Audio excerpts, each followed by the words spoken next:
आज का विषय पार्लियामेंट्री सॉवरेनिटी, संसदीय संप्रभुता है।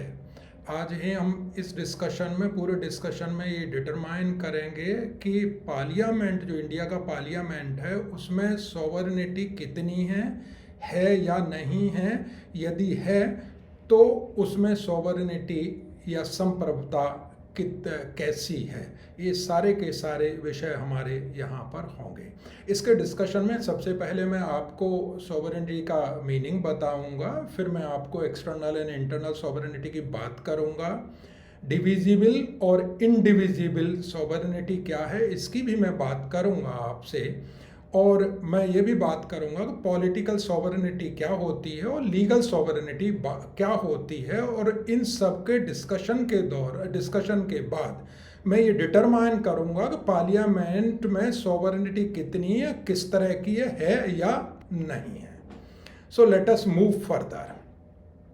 Now see, first of all let us just determine, let us know first कि सॉवरेनिटी का मीनिंग क्या होता है। मीनिंग, सॉवरेनिटी का मीनिंग सुप्रीम पावर से लिया जाता है। सामंड कहते हैं कि जो सॉवरेनिटी है, जो सुप्रीम पावर है, वो एक एब्सोल्यूट है, अनकंट्रोल्ड है, with in its own sphere. इसी तरह से जो हिबर्ट हैं वो ये बात कहते हैं कि सॉवरेनिटी का मतलब ये पॉलिटिकल सुपीरियर से जाना जाता है। पॉलिटिकल सुपीरियर का मतलब ये है कि वह किसी अदर पॉलिटिकल सुपीरियर के अधीनस्थ नहीं है। Sovereignty means a person, body और state in which independent and supreme power is vested. कहने का मतलब ये हुआ कि जो सॉवरेन है वो किसी के अधीनस्थ नहीं है। Now let us move further and see also sovereignty means supremacy in respect of power, dominion, rank, supreme, dominion, authority और rule। इसका मतलब ये हुआ कि सॉवरेनिटी का मतलब है कि वो सभी एस्पेक्ट में उसकी पावर सुप्रीम है, उसकी रैंक सुप्रीम है, वो किसी के भी अधीनस्थ नहीं है। It implies supreme, absolute, uncontrolled power by which any state is governed. In this context, हम ये बात कह सकते हैं कि सॉवरेनिटी का मतलब हुआ independent authority. Independent authority. Now let us see further. Black law dictionary sovereignty के मीनिंग को किस तरह से बताती है। वो 3 तरह के मीनिंग देने की कोशिश करती है। 3 तरह के मीनिंग उसमें दिए गए हैं। एक मीनिंग सॉवरेनिटी का है सुप्रीम, डोमिनियन, अथॉरिटी और रूल। दूसरा मीनिंग है the supreme political authority of an independent state. तीसरा मतलब है the state itself.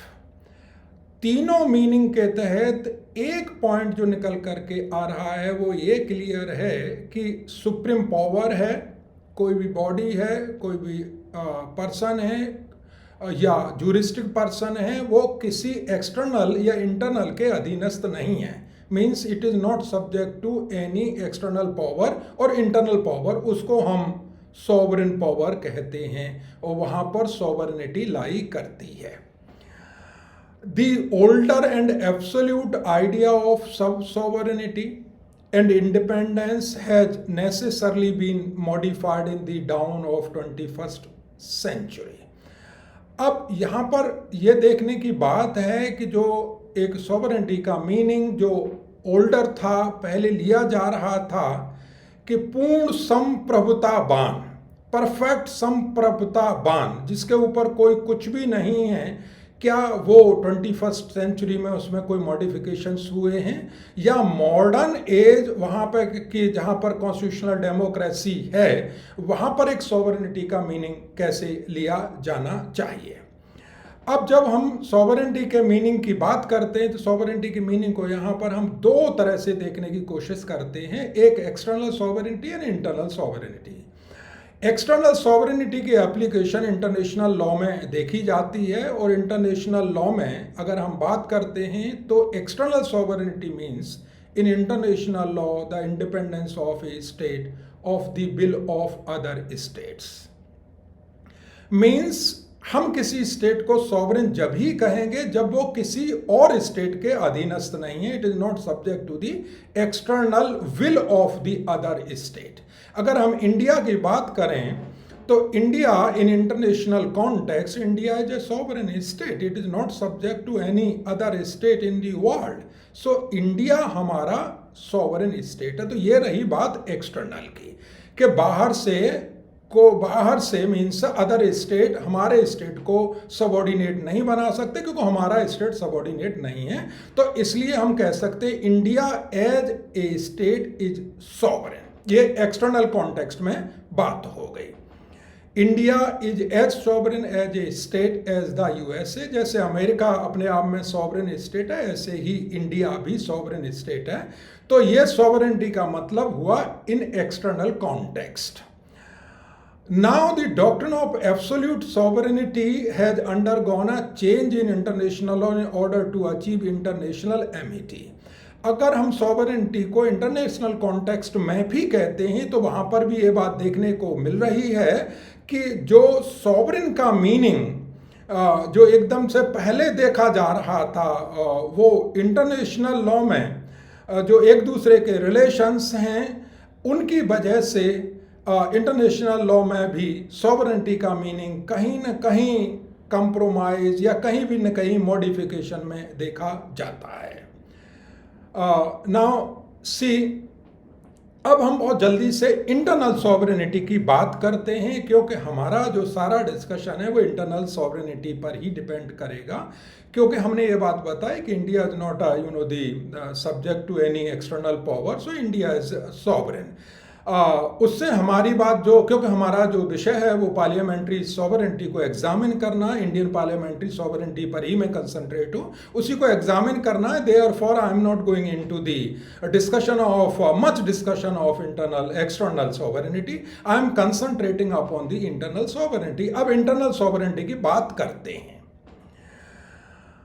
Internal sovereignty की जब कभी भी हम किसी भी तरह का उसे इवेल्युएट करेंगे, एग्जामिन करेंगे, तो हम ये बात देखेंगे कि we are to look into the sovereign relation. क्योंकि एक स्टेट में जहाँ एक स्टेट है वहाँ पर एक रिलेशन होता है, स्टेट और उसके इंडिविजुअल्स और सिटीजन्स के बीच में रिलेशन होता है। एक स्टेट है externally India is sovereign, but इस इंडिया का रिलेशन हमारे साथ है, इंडिविजुअल के साथ है, सिटीजन्स के साथ है। तो इस रिलेशन में कहीं सॉवरेनिटी की बात आ रही है, यदि कहीं पर हमको दिखाई देने की बात होती है तो हम उसे इंटरनल सॉवरेनिटी मान करके इवेल्युएट करेंगे। क्या इंटरनल सॉवरेनिटी भी उसी सेंस में, उसी मायने में दी गई है जैसा कि एब्सोल्यूट पावर के सेंस में कही गई थी बात एक्सटर्नल सेंस में? क्या वही होगी? ये हमारे कुछ बिंदु होंगे जिन पर मैं इवेल्युएट करूंगा। Okay, in India the powers of all organs state are defined by constitution. अगर इंडिया की बात करें तो स्टेट है और स्टेट के 3 ऑर्गन्स हैं, लेजिस्लेचर, जुडिशरी एंड एग्जीक्यूटिव। और ये तीनों ही ऑर्गन्स में कॉन्स्टिट्यूशन के द्वारा इनको पावर्स डिवाइड कर दी गई हैं। The doctrine of parliamentary sovereignty as it is in England does not prevail in India except to the extent and in the fields provided by the Constitution. Supreme court ने 2003 में PUCL के case में ये बात decide कर दिया कि हम अगर आप पार्लियामेंट्री सॉवरेनिटी की बात कर रहे हैं तो पार्लियामेंट क्या है? पार्लियामेंट सेंट्रल लेजिस्लेचर है, एक लेजिस्लेचर है जिसके पास में कानून बनाने की पावर है। एग्जीक्यूटिव जो अदर ऑर्गन है वो लॉ को एग्जीक्यूट करता है, और एक जुडिशरी है वो जो थर्ड विंग है वो ये देखता है कि लॉ और जो एग्जीक्यूशन ऑफ लॉ हो रहा है वो कॉन्स्टिट्यूशन के मुताबिक हो रहा है कि नहीं हो रहा। तो इन तीनों के फंक्शंस अलग हैं, तीनों के काम अलग अलग हैं। और ये तीनों ही अंग जो काम करते हैं इनको कॉन्स्टिट्यूशन में जो पावर्स दे दी गई है उसके मुताबिक करते हैं। तो जब हम कहते हैं कि क्या इंडिया का पार्लियामेंट सॉवरेन है, जब ये बात कहते हैं इसका मतलब ये हुआ कि पार्लियामेंट की जो लेजिस्लेटिव पावर्स हैं वो एब्सोल्यूट हैं, वो किसी के अधीनस्थ नहीं हैं। जैसा कि इंग्लैंड में होती है अनलिमिटेड पावर है जो पार्लियामेंट की, क्या वही इंडिया के पार्लियामेंट के पास हैं? पीयूसीएल के केस में सुप्रीम कोर्ट ने कहा कि नहीं, इंडिया के पार्लियामेंट सॉवरेन है या नहीं है ये तो हम अभी डिस्कशन के दौरान देखेंगे, और अगर उसका कोई सॉवरेन नेचर है, सॉवरेन फीचर है, तो वो कैसे, ये भी हम डिस्कशन के दौरान देखेंगे। लेकिन इस पॉइंट तक ये बात क्लियर हो जाती है कि जो पार्लियामेंट इंग्लैंड में है उसकी अनलिमिटेड पावर है लेजिस्लेट करने की, लेकिन पार्लियामेंट ऑफ इंडिया की अनलिमिटेड पावर लेजिस्लेट करने की नहीं है, वो लिमिटेड की गई हैं और वो कॉन्स्टिट्यूशन के द्वारा की गई हैं। Now the fact the supremacy of constitution in may lead the thinking that the constitution should be regarded as sovereign, but by definition of sovereignty it can be vested in a person or group of persons. The constitution by itself is incapable of action.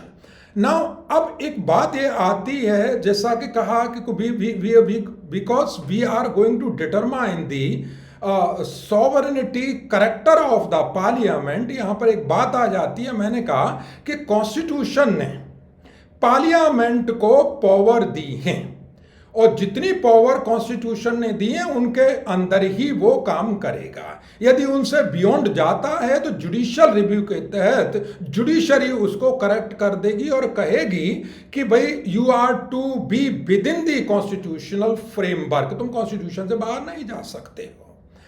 Point आता है कि इसका मतलब यह हुआ कि constitution की supremacy हुई, क्या कॉन्स्टिट्यूशन बड़ा हो गया? कि कॉन्स्टिट्यूशन ने पार्लियामेंट को क्रिएट किया और उसको पावर्स भी दी, तो क्या हम ये कहें कि इंडिया का कॉन्स्टिट्यूशन सॉवरेन है? ये बात का आंसर अभी नहीं दिया जा सकता। सिर्फ एक क्वेश्चन में रखा जा सकता है कि whether Indian constitution is supreme, is a sovereign.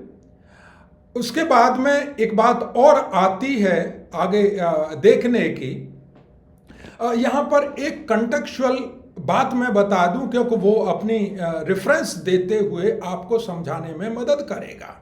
जब कभी भी आपसे एक सवाल पूछा जाता है और उसके ऑप्शंस दिए जाते हैं कि आखिर इंडिया में सॉवरेन कौन है, इंडिया सॉवरेन है, इन एक्सटर्नल अफेयर इंडिया सॉवरेन है, ठीक है, लेकिन इंडिया में सॉवरेन कौन है, इस बात को देखने की बात की जाती है तो उसमें ऑप्शन दे दिए जाते हैं कि साहब president is sovereign, supreme court is sovereign, उसके बाद में parliament is sovereign, constitution is sovereign, then we the people of India is sovereign. Answer आता है we the people of India is sovereign. इसको माइंड में रखें क्योंकि ये हमारी सारी बात को क्लियर करेगा। इसका अर्थ ये हुआ कि parliament has been created by the constitution and constitution ने ही उसकी पावर्स को लिमिटेड कर दी गई हैं। तो उस पॉइंट पर जाकर के हम अगर ये बात कहते हैं कि पार्लियामेंट को लिमिट करने वाला कॉन्स्टिट्यूशन है तो कॉन्स्टिट्यूशन बड़ा हो गया, कॉन्स्टिट्यूशन सुप्रीम हो गया, तो इसका मतलब कॉन्स्टिट्यूशन को हम कहते हैं कि वो सॉवरेन है। लेकिन इसके पीछे एक बात आती है, जैसा कि हम देख चुके हैं, इसमें यहाँ पर लिखा हुआ है कि ये केशवानंद भारती के केस में ये क्लियर कर दिया गया कि अगर आप ये कहते हो कि कॉन्स्टिट्यूशन को हम सॉवरेन माने, सुप्रीम मान रहे हैं, लेकिन क्या सॉवरेन माने, तो यहाँ पर ये बात क्लियर कर दी गई कि the constitution by itself is incapable of action, therefore constitution को हम सॉवरेन कैरेक्टर नहीं दे सकते। We are continue to the internal sovereignty. अब इसी डिस्कशन में आगे चलते हुए कि please keep in mind the question which I have just reason, कि आप जानते हैं कि let us move to the preamble. Preamble में एक सॉवरेन वर्ड दिया गया है और कहा है कि we the people are sovereign, ये बात बिल्कुल कह दी गई है, मतलब हम सॉवरेन हैं। तो हम सॉवरेन हैं, क्यों हम सॉवरेन हैं? क्योंकि हमने तो कॉन्स्टिट्यूशन को क्रिएट किया था। तो कॉन्स्टिट्यूशन को हमने क्रिएट किया, इसलिए हम सॉवरेन हैं। इसका मतलब यह हुआ कि कॉन्स्टिट्यूशन हमने क्रिएट किया, तो हम कॉन्स्टिट्यूशन की जगह पर एक नया कॉन्स्टिट्यूशन भी क्रिएट कर सकते हैं, क्योंकि हम सॉवरेन हैं। We the people are sovereign, term sovereign which is given in preamble. Now constitution was made by the people of India by virtue of their political sovereignty. हम लोगों ने कॉन्स्टिट्यूशन बनाया कैसे? क्या हम बना सकते थे? बना नहीं सकते थे? यस, हम क्यों बना पाए? क्योंकि हम पॉलिटिकली सॉवरेन थे, because we acquired the sovereign power through the political process. So we are the political sovereign, therefore we are sovereign. The sovereign power is to be exercised by three organs of the state. Each shall act on behalf of whole people in order to serve the objects stated in preamble. Let me connect this statement. मैंने कहा कि we the people of India made constitution. We are sovereign, इसलिए हमने constitution को बनाया, और constitution को बनाते वक्त हमने वो जो हमारी सॉवरेन कैरेक्टर है, जो सॉवरेन पावर है, वो कॉन्स्टिट्यूशन में लाए। और कॉन्स्टिट्यूशन में हमने 3 ऑर्गन्स लिए, जुडिशरी, एग्जीक्यूटिव एंड लेजिस्लेचर, और उनको हमने जो हमारी टोटल सॉवरेन पावर है थी, उस सॉवरेन पावर को तीनों के बीच में डिवाइड कर दिया। मीन्स जुडिशरी के पास भी उस सॉवरेन पावर का पार्ट है, लेजिस्लेचर के पार्ट भी, पार्लियामेंट के पास भी सॉवरेन पावर का पार्ट है, और एग्जीक्यूटिव के पार्ट है। तो आप ये कहना चाहेंगे, इसका मतलब ये हुआ पार्लियामेंट एब्सोल्यूट सॉवरेन नहीं है, बट पार्टली सॉवरेन है, क्योंकि हमने पार्लियामेंट को सॉवरेन पावर दी है।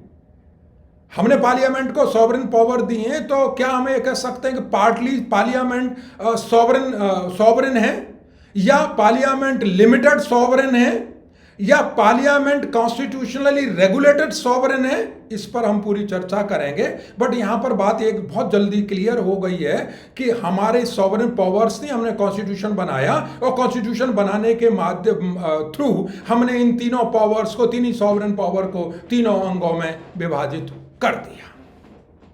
Constitution as an instrument is to regulate the distribution and exercise of sovereign powers between three organs. आपने देखा कि कॉन्स्टिट्यूशन के थ्रू पावर्स इन तीनों को दी गई, सॉवरेन पावर्स दी गई, क्योंकि हमारे पास में वी द पीपल के पास में सॉवरेन पावर थी, और सॉवरेन पावर आज भी है। ऐसा नहीं है कि सॉवरेन पावर थी और उन्होंने कॉन्स्टिट्यूशन बनाया, और कॉन्स्टिट्यूशन में उन्होंने उस सॉवरेन पावर को तीनों अंगों के बीच में डिवाइड कर दिया। तो वी द पीपल की जो पावर्स थी, सॉवरेन पावर है, वो ट्रांसफर्ड हो गई, एब्सोल्यूट ट्रांसफर्ड हो गई। क्या सॉवरेन पावर को वो विड्रॉ नहीं कर सकता? Yes, we can withdraw the sovereign power too, क्योंकि we were sovereign and we are today also the sovereign. Now see, अब आगे बात आती है कि एक सॉवरेनिटी का एक ऑर्थोडॉक्स व्यू था कि सॉवरेनिटी एक ऐसा करेक्टर है, एक ऐसा स्टेटस है, एक ऐसा द फीचर है कि वो डिविजिबल नहीं है, उसको विभाजित नहीं, पार्ट नहीं किया जा सकता। But we are constitutionally regulated country and we have parted the sovereign powers. इसका मतलब ये हुआ कि जो ऑर्थोडॉक्स व्यू है कि इट इज इनडिविजिबल, ये यहां पर बात क्लियर हो गई कि नाउ इट इज डिविजिबल, क्योंकि we are living in 21st century. In USA sovereignty is divided. अगर हम अमेरिका का एग्जाम्पल लेते हैं, फेडरल स्टेट है, और आप जानते हैं कि वहाँ दोनों के बीच में, स्टेट एंड सेंटर के बीच में पावर्स पूरी तरह से डिवाइडेड है, फेडरलिज्म है, फेडरल स्टेट है, sovereignty is divided between union and state, वहां पर डिविजिबल है। तो मैं क्या ये कहूं आपसे कि अमेरिकन सिस्टम में सॉवरेनिटी डिवाइड हो चुकी है, क्या इंडिया में भी उसी लाइन पर डिविजिबल है? Now let us also discuss this further. आपने देखा इंडिविजिबल और डिविजिबल। नाउ अब हम एक और फीचर पर आ जाते हैं सॉवरेनिटी के पर। I said that in preamble there is a term sovereign, and I said that on the basis of the political sovereign character of we the people, हमारे पास हम sovereign थे और हमने उन powers को divide किया। It means we are political sovereignty we do have. We the people of India, they do have the political sovereignty. अब political sovereignty और लीगल सॉवरेनिटी, इसके बीच में क्या रिलेशन है? Let us examine this so that we can conclude the status of the Parliament. Let us move to the USA में both the federal and states are organs of limited powers. जो powers हैं वो दोनों के बीच में divide कर दी गई हैं। तो जब दोनों के बीच में डिवाइड कर दी गई और कॉन्स्टिट्यूशन के द्वारा डिवाइड कर दी गई, तो political sovereignty has been divided between two units and this has become a legal sovereignty. Why this has become a legal sovereignty? Because this sovereign feature and the sovereign power has been transferred through the constitution. Sovereignty belongs to the people who made the constitution and unmake it. एक और बात आप यहां पर समझने की कोशिश करें, क्योंकि we the people in Indian context, हमने कॉन्स्टिट्यूशन बनाया, सॉवरेनिटी बिलोंग्स टू, सॉवरेनिटी हमारी है, हम किसी के अधीनस्थ नहीं हैं। We the people of India are not subject to the constitution, though they have committed, though they have given their consent. क्योंकि उन्होंने बनाया है कॉन्स्टिट्यूशन, तो इसलिए क्योंकि उन्होंने एडॉप्ट किया कॉन्स्टिट्यूशन को, उन्होंने खुद बनाया। तो इसका अर्थ यह भी हुआ कि जो कॉन्स्टिट्यूशन को बना सकता है वो कॉन्स्टिट्यूशन को अनमेक भी कर सकता है। This is the application of political sovereignty. कौन कर सकता है? What is the power? This is the political sovereignty which can make the constitution and which can unmake the constitution. This is the political sovereignty, not legal sovereignty. The attempt to discover the sovereign authority in federal state from legalistic point of view is an impossible adventure. Professor लस्की को देखते हैं कि उनका कहना यह है कि अगर हम दोनों यूनिट्स के बीच में एक सॉवरेनिटी का, एक एब्सोल्यूट सॉवरेनिटी का फीचर देखते हैं तो वो पॉसिबल नहीं है। हालांकि ये इस लीगल सॉवरेनिटी के फीचर को भी डिनायल मोड में हैं, डिनाई करते हैं। ऐसा क्यों करते हैं? क्यों? उनका कहने का मतलब यह है कि every authority has constitutional foundation. जिसको हम सॉवरेन अथॉरिटी की बात कर रहे हैं वो कॉन्स्टिट्यूशनल फाउंडेशन रखती है, उस पर बेस है। तो हर अथॉरिटी ये बात पूरी तरह से जानती है कि हमारी जो अथॉरिटी है, हमारी जो पावर है, वो विड्रॉ की जा सकती है और उसको हटाया जा सकता है, अमेंड किया। कौन कर सकता है? We the people of India. This theory has reason of application with reference to the words the people of India do hereby adopt, enact and give ourselves this constitution.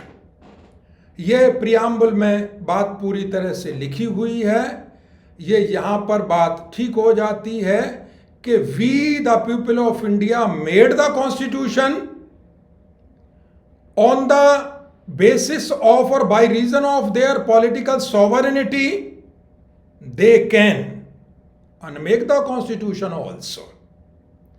They have given the authority to, to either of three organs, इनमें से किसी को दी है, वो उसे withdraw भी कर सकते हैं. अब बहुत जल्दी से हम इंडिया की बात करते हैं और जल्दी से पार्लियामेंट में पहुंचते हैं. Legal sovereignty goes in favour of parliament but not unlimited as in British parliament. मैंने आपको बताया कि कॉन्स्टिट्यूशन ने पार्लियामेंट को पावर्स दे दी और with in those powers parliament की अपनी एक सॉवरेन पावर्स हैं.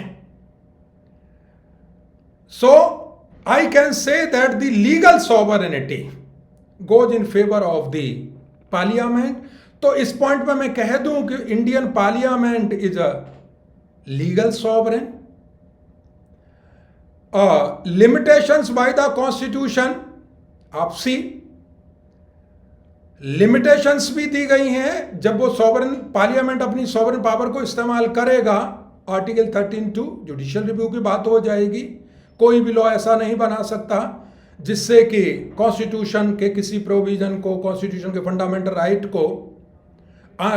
राइट को स्ट्राइक कर रहा है, नहीं बना सकता. 245 डिस्ट्रीब्यूशन ऑफ पावर्स की बात दी गई है. 7th शेड्यूल आप सभी लोग जानते हैं जिसमें तीनों लिस्ट दी गई हैं, concurrent list, state list and union list. Union list में parliament of India central legislature की एक्सक्लूसिव पावर है, उसमें कोई भी दखलंदाजी नहीं कर सकता.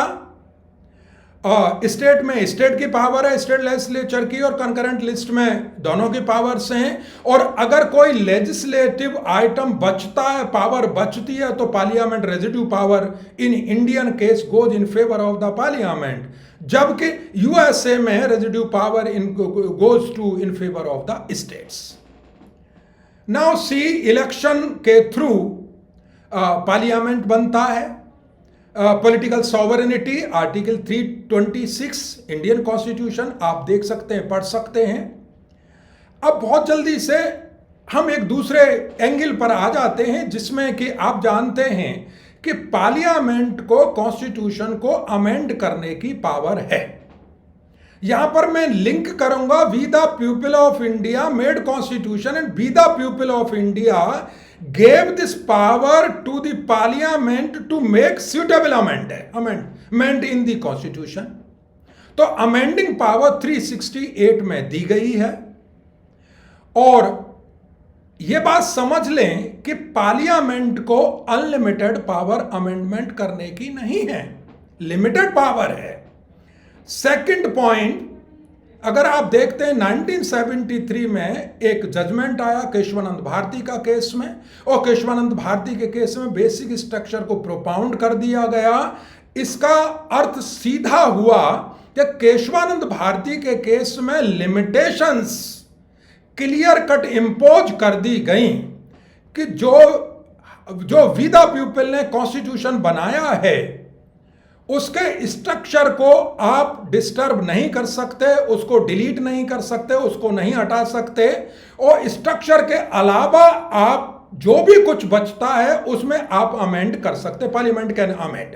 तो जो रेस्ट ऑफ द पार्ट, जो बचा हुआ पार्ट है, अगर मैं कहूं तो Indian constitution in the context दो पार्ट हैं, एक बेसिक स्ट्रक्चर पार्ट है और एक बेसिक स्ट्रक्चर के अलावा पार्ट है. तो जो बेसिक स्ट्रक्चर के अलावा पार्ट है वो पार्लियामेंट अपनी कॉन्स्टिट्यूएंट पावर के तहत उसे अमेंड कर सकता है, और जब वो करेगा तो यहां पर लीगल सॉवरेन पावर को इस्तेमाल करते हुए करेगा, लेकिन वो बेसिक स्ट्रक्चर को डिस्टर्ब नहीं कर सकता. नाउ सी, मिनर्वा मिल में ये बात बिल्कुल कह दी गई कि पार्लियामेंट के पास में लिमिटेड पावर्स हैं. बहुत क्लियर सी बात है. Limited power means other than the basic structure parliament can amend the constitution.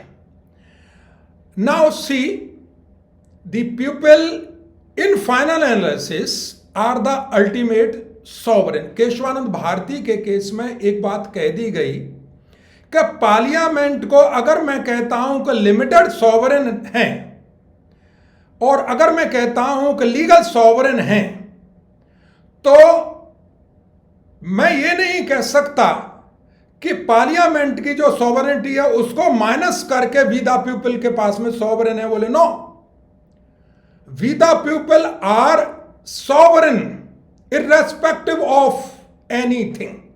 Means we the people के जो सॉवरेन हैं, सॉवरेन पावर्स हैं, वो बेसिक स्ट्रक्चर पर भी हैं और वो नॉन बेसिक स्ट्रक्चर पर भी हैं। सी, अब बात आती है कि मान लीजिए अगर कोई न्यू ऑर्डर सेटअप किया जाता है इंडिया में, तो कौन कर सकता है? क्या पार्लियामेंट कर सकता है? बोले पार्लियामेंट नहीं कर सकता, क्योंकि पार्लियामेंट जो है non basic structure part of the constitution में चेंज ला सकता है, लेकिन स्ट्रक्चरल पार्ट जो उसमें कॉन्स्टिट्यूशन नहीं ला सकता। यहां पर एक एनालिसिस और क्लियर होती है कि अगर मैं ये कहूं कि न्यू ऑर्डर के दो मीनिंग हैं। एक न्यू ऑर्डर उसको मैं कह रहा हूं कि जिसको कि कॉन्स्टिट्यूशन को non structural basic structural part को अमेंड करके लाया जा सकता है, न्यू ऑर्डर इंट्रोड्यूस किया जा सकता है, उसे पार्लियामेंट कर सकता है। लेकिन अगर मैं ये कहता हूं कि किसी न्यू ऑर्डर को पार्लियामेंट लाने की कोशिश करता है और वो स्ट्रक्चरल पार्ट पर जाकर के स्ट्राइक करता है, तो पार्लियामेंट की यह पावर नहीं है। फिर कौन कर सकता है? अगर बेसिक स्ट्रक्चरल पार्ट को डिलीट करके, अमेंड करके, रिप्लेस करके, सब्स्टिट्यूट करके अगर कोई न्यू ऑर्डर इंडिया में इंट्रोड्यूस किया जाता है, तो उसे कौन कर सकता है? It is the ultimate sovereign. Who is the ultimate sovereign? We the people of India. So keep in mind, अगर आप think of for the purpose of discussion, अगर आप कोई हिंदुस्तान में नया कॉन्स्टिट्यूशन लाना चाहते हैं, प्रेजेंट कॉन्स्टिट्यूशन को आप बदल करके, आप ऐसा नहीं कर सकते। आपसे मतलब मेरा यहां पर पार्लियामेंट ऐसा नहीं कर सकती, भले ही किसी भी सरकार की एब्सोल्यूट मेजॉरिटी से ज्यादा उसका रिप्रेजेंटेशन पार्लियामेंट में हो। अगर जो प्रेजेंट कॉन्स्टिट्यूशन है उसके बेसिक स्ट्रक्चर में कोई भी एक भी बेसिक स्ट्रक्चर में तब्दीली लानी है, तो it is we the people of India who can do so. यहां तक पॉइंट एकदम से क्लियर हो गया होगा कि पार्लियामेंट्री सॉवरेनिटी की अगर हम बात करते हैं तो वो एकदम से कैलकुलेटेड है, वो एकदम से लीगली लिमिटेड है। वो कॉन्स्टिट्यूशन के प्रोविजन के द्वारा उसकी जो सर्किल है, उसकी जो टेरिटरी है, उसकी लिमिटेशंस है, वो पूरी तरह से दी गई हैं। तो आप ये बात कह सकते हैं कि इंडियन पार्लियामेंट लीगल सॉवरेन है और लिमिटेड सॉवरेन है। आप ये बात भी जानते हैं कि अगर पार्लियामेंट किसी भी इस तरह के लॉ को बना देता है जो कि बियॉन्ड जाता है जुडिशियल रिव्यू के तहत, उसको जुडिशरी खत्म कर देती है। अब एक दूसरे एंगल से मैं कंक्लूड करते हुए आपको ये बात और बताता हूं जिससे समझ आ जाएगी। मैंने कई बार इस्तेमाल किया एक शब्द by reason of political superior. We the people have the sovereign feature of sovereignty, ultimate sovereign. Ultimate sovereign is known as a political sovereignty, उसको हम कहते हैं। एक बात और आप ध्यान रखें कि unorganised mass of the people can not be sovereign, एक बहुत क्लियर बात है। But we are organised, we are politically organised, so we are politically sovereign. So any country possibly through the direct democracy, if a state is organized or has been organized, the feature of political sovereignty वहां पर देखने को आपको मिलेगा. Political sovereignty is a ultimate sovereignty. Legal sovereignty is a vested sovereignty, दी गई sovereignty है, parted sovereignty है, जैसा कि मैं पार्लियामेंट के कॉन्टेक्स्ट में आपको बता दिया. इंडिया के कॉन्टेक्स्ट में इंडिविजिबल और विजिबल के बारे में हम बात करेंगे तो इंडिया में सॉवरेनिटी डिवाइडेड सॉवरेनिटी है, और वो डिवाइडेड सॉवरेनिटी की अगर हम बात करते हैं तो नॉर्मल टाइम्स में देखने को मिलती है. अदरवाइज जो time which is not normal, वहां पर आपको डिवाइडेड सॉवरेनिटी का कैरेक्टर दिखाई देने को नहीं मिलेगा. क्योंकि अगर मैं इमरजेंसी के वक्त की बात करता हूं, आर्टिकल 356 का एग्जाम्पल यहां पर देता हूं, तो आर्टिकल 356 के तहत स्टेट लिस्ट में जो 7th शेड्यूल में दी गई है उस पर सेंट्रल अपना कानून बनाना शुरू कर देता है. एग्जीक्यूटिव पावर प्रेसिडेंट रूल के दौरान सारी सेंटर में चली जाती हैं. तो where is the divided sovereignty? यहां पर सॉवरेनिटी की बात ही नहीं होती है. See overriding the division in national interest, division नहीं मिल रहा. Emergency time and other specified situation, तो नॉर्मल टाइम में डिवाइडेड सॉवरेनिटी का फीचर इंडिया में देखने को मिलेगा. न्यू कॉन्स्टिट्यूशन अगर आप लाना चाहते हैं तो it is the we the people of India. बहुत जल्दी से मैं, जैसा कि मैंने अभी रेफरेंस दिया, बट कंक्लूजन में और थ्रस्टफुली आपको बता देता हूं कि sometime this question was asked कि भाई अगर कॉन्स्टिट्यूशन को हम बदलना चाहें, पार्लियामेंट बदलना चाहे, सरकार बदलना चाहे तो कॉन्स्टिट्यूशन को बदल देगी. इसमें मेरा आंसर एब्सोल्यूट नो है. कोई भी सरकार कॉन्स्टिट्यूशन को बदल नहीं सकती.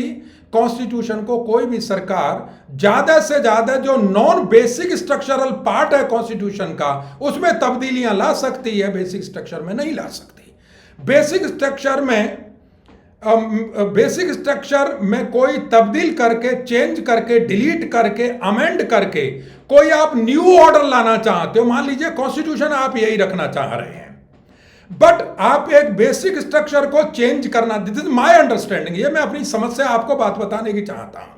मान लीजिए कि बेसिक स्ट्रक्चर के एक फीचर को, एक बेसिक स्ट्रक्चर को आप चेंज करके और उस चेंज करने से आप एक न्यू ऑर्डर इनकॉर्पोरेट करना चाहते हैं तो पार्लियामेंट नहीं कर सकता. इसे कौन कर सकता है? इसे वी द पीपल कर सकते हैं. इसका मतलब यह हुआ कि वी द पीपल पूरे बेसिक स्ट्रक्चर को चेंज कर सकते हैं, पूरे कॉन्स्टिट्यूशन को वी द पीपल चेंज कर सकते हैं. With these words, thank you very much.